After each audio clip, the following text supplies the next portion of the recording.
Hello! Rick here on Certifiably Ingame. With Doctor Who back on the screens, I've been brushing up on my Timelord lore, and, well, one figure frequently sticks out. Well, if you've read the title, then you know there's no point in being mysterious about it, so let's just dig in. Rassilon is probably the most well-known Timelord amongst their kind, certainly the most celebrated, but the character we see in both the 10th and the 12th Doctor's run is hardly a paragon of Timelord virtue. So why do they venerate him and offer him such absolute power of Gallifrey during the last Great Time War? Who was Rassilon? Doctor Who's had 50 plus years of stories to build its lore, and due to the many sources, the continuity is often muddled. Nevertheless, I think all these stories offer some insight. Well, Rassilon is often credited as the father of Time Lord society. Almost all the iconic technology associated with the Time Lords has involved Rassilon somewhere along the line, and most sources suggest he was an engineer and an architect as a profession. This era of Gallifreyan history was known as the Time of Chaos, and the Time Lords, although already one of the earliest spacefaring races, were themselves emerging from under the rule of the Pythians. There was a movement called the Neo Technologists, and among its ranks was the future immortal Time Lord Rassilon. This movement pushed for technological development to oppose the Pythian magic, and included the creation of many revolutionary ideas, such as Valedium, a living metal that could grow and adapt. Rassilon had several close companions from this era, one of which was another Gallifreyan known as Omega. A genius like Rassilon himself, Omega began pioneering research into time travel. After Gallifrey was free of Pythian control, a new government was established, with the first president, Pandak, as its head. The great houses of Gallifrey were also established, with Rassilon himself becoming the head of the Pridonian chapter. He also had a hand in the development of the looms, genetic devices that would circumnavigate the Pythian-inflicted sterility of the species by randomizing DNA and producing a new individual.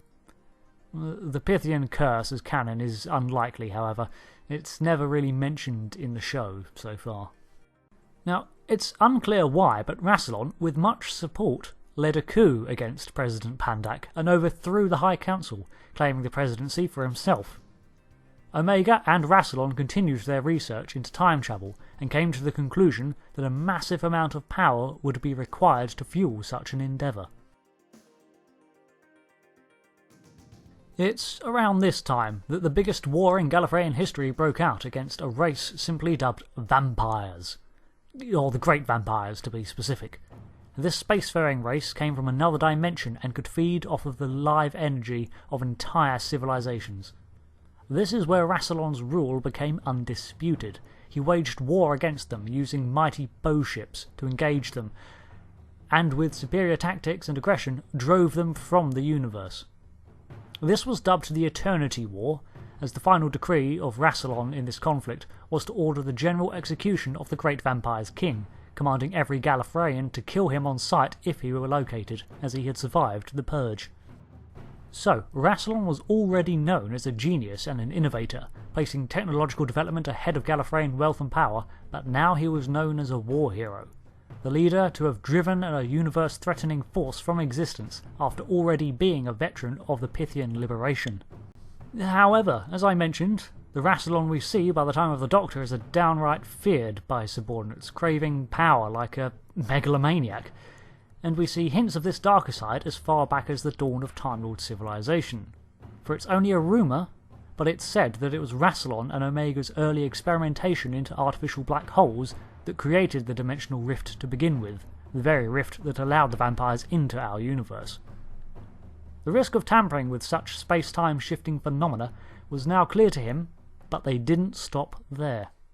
Now, I like to think that it's very likely that Omega had doubts at continuing his research after seeing the chaos it could unleash, but Rassilon, President of Gallifrey, would have pressured his old friend into continuing down this path, certain that if Gallifrey could attain such power, they would become Lords of Time. Soon, word reached the genius pair of another researcher seeking immortality. Thremix was a biologist who was certain he had discovered a sort of immortality. It wasn't true life eternal, but more of a way to utilise energy to refresh the DNA of a Gallifreyan, granting them a new body. Thremix's research was brought to Rassilon, who discovered that indeed it was possible, and, in fact, he discovered that he could make it last forever, eternal regenerations, new lives without limit. Thremix planned to release a virus that would alter Gallifreyan DNA to allow for this ability. However, the virus would kill any it could not convert.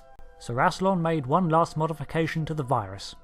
He introduced a genetic flaw in the makeup of the regeneration, a flaw that would limit the number of regenerations to 12 in everybody except for him. He gave the order to release the virus, and many Gallifreyans remember him as the creator of regeneration. Incorrectly, though.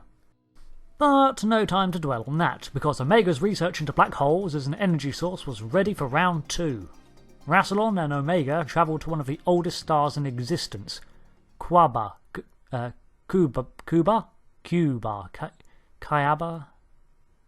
whatever. The universe was still comparatively young, and as such, not many ancient stars existed, so they planned to blow it up. By detonating a supernova and prompting the collapse into a black hole, they hoped to utilise the event to create an infinite source of energy. I wish I knew how this worked, but I have a feeling that if I could figure out the maths behind trapping the eternal potential energy from a singularity suspended on the verge of collapse, then I wouldn't be here making YouTube videos. I'd be a Time Lord. However, things went awry, and while the experiment was a success, Omega was pulled into the black hole and lost. Now, Order of the Black Sun was a faction of time travellers from 30,000 years into the future who had gone back and attempted to prevent the ascension of Time Lord culture. Now officially, this group were responsible for the sabotage that cost Omega his life by lowering the protective shields on the space station that orbited the black hole. Unofficially? Again, it's rumoured that Rassilon ordered the sabotage himself and used the Black Sun as a cover-up. Aside from himself, Omega was the only other political and scientific figure that could rival his own popularity. Rassilon saved the rest of the station, foiled the Black Sun from further interference, and stole their time travel technology to aid his own research. Armed with this and the new Eye of Harmony power source, he was able to develop rudimentary time travel. Whichever version of events you believe, Rassilon was overheard grieving for his friend's demise. Regeneration was in its early days, time travel had been achieved, and the ability to fold bigger spaces into smaller frames all came about under Rassilon's rule. He had led the Gallifreyans out from under the rule of Pythia, saved the universe from an interdimensional threat, and, though it had tragically cost him the life of his friend, his vision of becoming a Lord of Time was completed. This begins the era of Rassilon. An area of Gallifrey was known as the Death Zone and had been used as a wasteland since the Dark Times. Under Rassilon's rule, it became used as a place where different warriors from different eras were brought and often forced to fight one another under the banner of the Games of Rassilon. Now, this next event concerns the looming process and therefore is probably not canon, but still goes to endorse Rassilon's gradual descent into megalomania. Some Time Lords began to show a natural resistance to the Pythian curse, with the occasional live birth beginning to occur. Until now, births had been regulated by the Council under Rassilon's rule, through the use of the looming technology he had control over. Thus he implemented a rule called the Legacy of Rassilon, declaring that no natural-born Gallifreyan could inherit the status of a Time Lord, effectively instigating a more defined class system. During his rule, the Time Lords were not the passive observers they are now. They were Lords of Time. The threads of destiny were theirs to manipulate, and manipulate they did. The Minyo's people were gifted technology by the Time Lords beyond their understanding, and effectively nuked themselves from existence. They played God with the Clist race, altering their evolution but effectively driving them insane in the process. The Houthi attacked the Time Lords, and they responded by trapping them in a temporal loop forever. The Exglon began an aggressive expansion, and the Time Lords decimated them. The list goes on. It's said that Rassilon saw the path his people were headed down, and he had a nightmare of Gallifrey as a universal dictatorship where every race was subservient or erased. The Time Lords ruled through fear and absolute power, and perhaps for the first time in a long time, Rassilon's lust for power subsided, and he saw where he was leading his people. He instigated the rules of time travel, limiting its use to passive research, observation and intervention only when absolutely necessary. He also put an end to the death games he had devised years earlier. It's now that the Time Lords we see today were truly created. Their technologies were perfected, the Time Lord Academy was founded, time travel capsules were becoming more advanced TARDISes. However, Rassilon's rule over the insulated Gallifrey became more absolute than ever, and some say he became downright despotic.